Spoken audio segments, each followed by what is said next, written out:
नमस्कार, ANP news 24 पर राजधानी दिल्ली की ताजा तरीन खबरों पर नजर डालते हैं।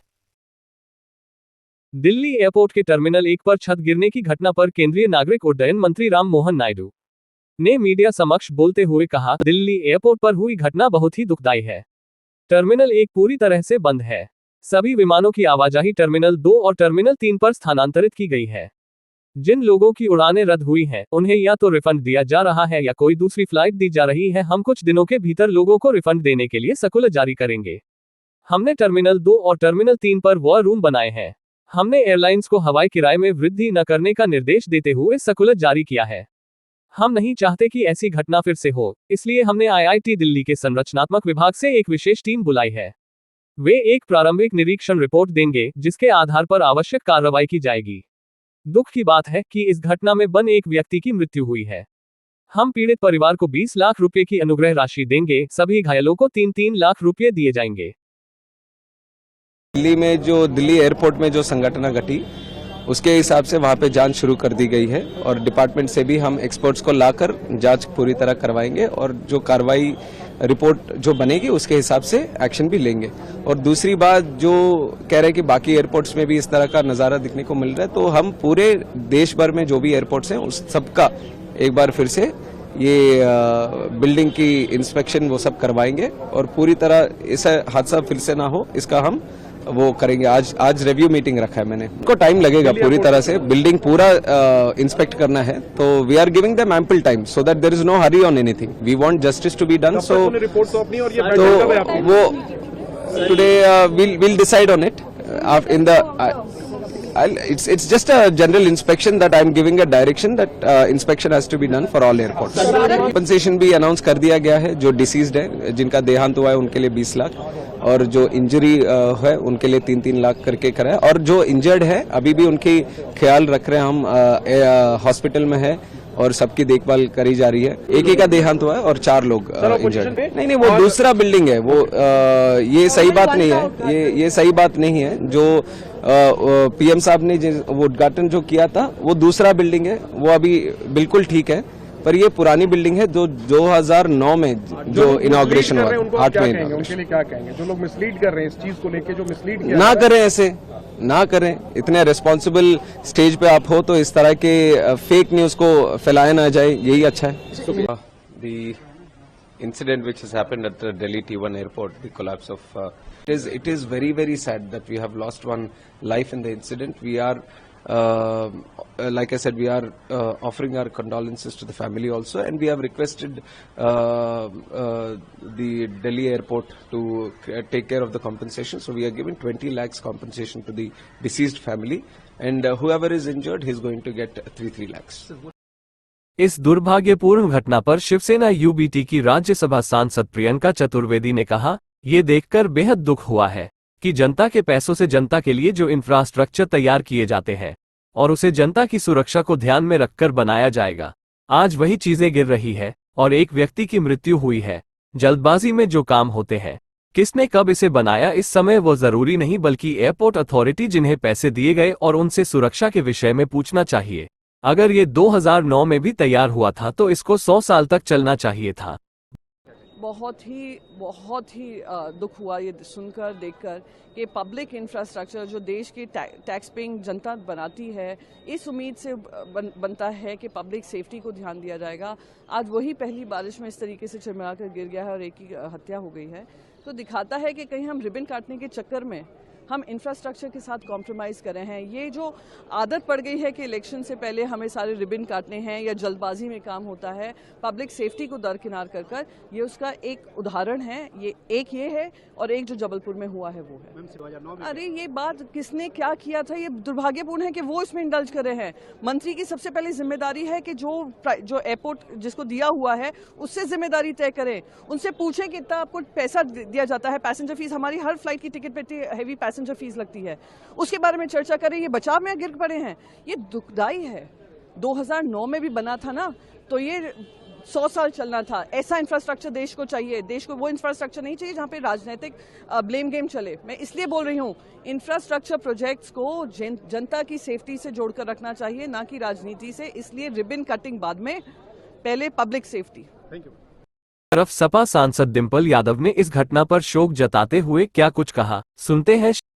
ये बड़ा अनफॉर्चुनेट है क्योंकि ये सब कंस्ट्रक्शन नए बने हैं और जिस तरह से जो दिखने को मिल रहा है ये बहुत ही अनफॉर्चुनेट है। इस पर जांच बिठानी चाहिए। आप लोग इसको लेकर के सब सवाल उठाए जाएंगे, जनता से जुड़े हुए सारे मुद्दे संसद में उठाए जाएंगे। दिल्ली इंदिरा गांधी अंतर्राष्ट्रीय एयरपोर्ट हादसे के बाद राजकोट एयरपोर्ट की छत गिरने से मचा हड़कंप।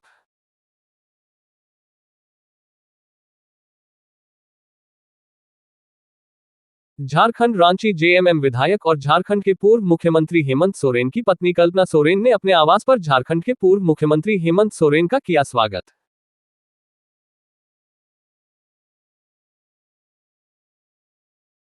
दिल्ली ओखला अंडरपास में बारिश होने के बाद हुआ जलभराव।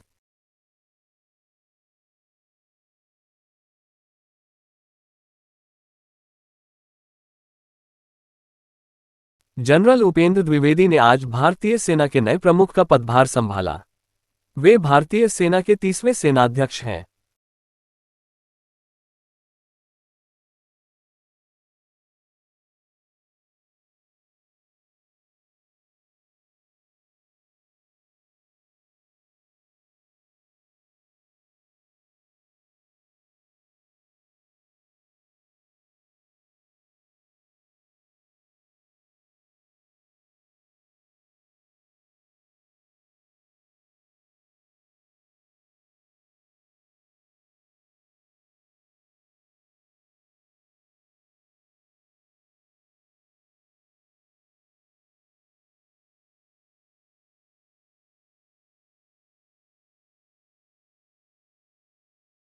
दूसरी तरफ निवर्तमान सेना प्रमुख जनरल मनोज पांडे ने राष्ट्रीय युद्ध स्मारक पर पुष्पांजलि की अर्पित।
झारखंड रांची जेएमएम सांसद महुआ मांझी ने कहा, हेमंत सोरेन झारखंड में बहुत ही लोकप्रिय नेता है। लोकसभा चुनाव में उनकी अनुपस्थिति के बावजूद जनता ने हमारा समर्थन किया। जेल से उनकी रिहाई के बाद काफी उत्साह है। लोकप्रिय नेता हेमंत सोरेन को गिरफ्तार करके वोट बटोरने की भाजपा नीति पूरी तरह से हुई विफल। देखिए, पिछले चुनाव को याद कीजिए। 2014 के बाद जब डबल इंजन की सरकार थी, झारखंड में बीजेपी की सरकार थी, उस समय अकेले माननीय हेमंत सोरेन जी ने किस तरह से बदलाव यात्रा, संघर्ष यात्रा किया, किस तरह से जन सैलाब उमड़ा और किस तरह से उन्होंने यहाँ सरकार बनाई, विपरीत हवा थी उसके बावजूद। और उनका एक अलग ही पूरे झारखंड में जिस तरह से लोग उनको एक बहुत ही लोकप्रिय नेता के रूप में मानते हैं, स्वीकार करते हैं, वो इस बार भी देखने को मिलेगा। और हालांकि लोकसभा चुनाव में उनकी अनुपस्थिति ने से भी जो जनता है उन्होंने उनको उतना ही प्यार दिया, उन्होंने उनको उतना ही स्वीकार किया। और जो जन सैलाब उनकी रैलियों में, महारैली, उलगुलान महारैली जो हुई थी या न्याय यात्राओं में आपने देखा होगा कि उन लोगों ने उनको भूला नहीं और बल्कि और बाहर निकल के और ज़्यादा समर्थन दिया है। तो उनके बाहर रहने से आप समझ सकते हैं कि कितना ज़्यादा जोश और उत्साह रहेगा। जो भाजपा ने जो चाल चली थी ये सोचकर कि उनके यहाँ के लोकप्रिय नेता को उनसे दूर करके, जनता से दूर करके उनको ज़्यादा वोट मिलेगा, लेकिन आपने देखा क्या हर्ष हुआ, 400 पार का नारा लगाने वाली भाजपा मात्र कुछ सीटों में सिमट गई। तो ये यहाँ की जनता जानती है कि कौन उनके लिए काम कर रहा है, कौन सिर्फ धर्म के नाम पर लोगों को लड़ा रहा है। आपने देखा कि अयोध्या में जो कुछ भी हुआ, इससे आप सबक लेनी चाहिए कि धर्म के नाम पर अब राजनीति नहीं हो सकती, कि गुमराह करने वाली राजनीति। अब विकास की बात कीजिए, क्योंकि हेमंत सोरेन जी ने अपने कार्यकाल में माने उनका जो टेन्योर था उसमें आपने देखा कि किस तरह से जनता के सवालों को देखा, किस तरह से तरह तरह की योजनाएं लॉन्च की, पलाश प्राण, फिर ये फूलो झानो आशीर्वाद योजना, सावित्रीबाई फुले किशोरी समृद्धि योजना, गुरुजी क्रेडिट कार्ड और तमाम तरह की योजनाएं यहाँ के लोगों के लिए, सरकार आपके द्वार कार्यक्रम और इन तमाम चीज़ों से लोगों का जो दिल जीता, उससे मुझे लगता है कि अब उनके आने से उसका बहुत फर्क पड़ेगा। ये कानून आपने घर में लिखा है क्या? हेमंत सोरेन की रिहाई पर शिवसेना नेता संजय राउत ने गिना दी आरोपों की फहरिस्त। मैं उदाहरण हूँ, मुझे पकड़ा था, कोर्ट ने कहा उनका क्या संबंध, उनके पास अगेंस्ट कोई एविडेंस नहीं है। केजरीवाल जी को पकड़ा है, लेकिन ईडी कोर्ट ने कहा उनके खिलाफ कोई एविडेंस नहीं है, आप उनको परेशान कर रहे। हेमंत सोरेन के बारे में भी यही कहा है। इस देश की एजेंसी मोदी और शाह की प्राइवेट एजेंसी बन गई है। हेमंत सोरेन बेकसूर थे, हम पहले से बोल रहे हैं। केजरीवाल जी बेकसूर है, मनीष सिसोदिया निर्दोष है, सत्येंद्र जैन निर्दोष है, अनिल देशमुख निर्दोष थे। ईडी और सीबीआई ने 10 साल में जितने भी पॉलिटिकल लीडर्स को अरेस्ट किया है, वो किसी के खिलाफ कोई एविडेंस नहीं मिला है। मैं उदाहरण हूं, मुझे पकड़ा था, कोर्ट ने कहा उनका क्या संबंध, उनके पास अगेंस्ट कोई एविडेंस नहीं है। अनिल देशमुख के खिलाफ कोई एविडेंस नहीं है। केजरीवाल जी को पकड़ा है, लेकिन ईडी कोर्ट ने कहा उनके खिलाफ कोई एविडेंस नहीं है, आप उनको परेशान कर रहे। हेमंत सोरेन के बारे में भी यही कहा है, लेकिन इस देश की एजेंसी मोदी और शाह की प्राइवेट एजेंसी बन गई है और वो उनके इशारे पर उनके विरोधियों को छल कपट से अरेस्ट कर रहे और जेल में डाल रहे। हेमंत सोरेन बेकसूर थे, हम पहले से बोल रहे हैं। केजरीवाल जी बेकसूर है, मनीष सिसोदिया निर्दोष है, सत्येंद्र जैन निर्दोष है, अनिल देशमुख निर्दोष थे, संजय राउत निर्दोष थे। अगर प्रफुल्ल पटेल जी, यशवंत यादव, प्रताप सरनाई, अशोक चौहान, ये सब आपके पार्टी में आने के बाद निर्दोष साबित होते हैं और जो आपके विरोधी है वो गुनहगार साबित होते हैं, ये कैसा हो सकता है? ये कौन सा कानून है? ये कानून आपने घर में लिखा है क्या?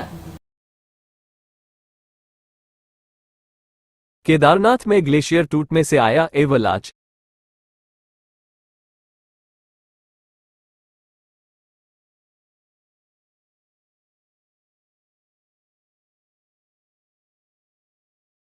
थोड़ी देर के लिए थम गई श्रद्धालुओं की सांसें।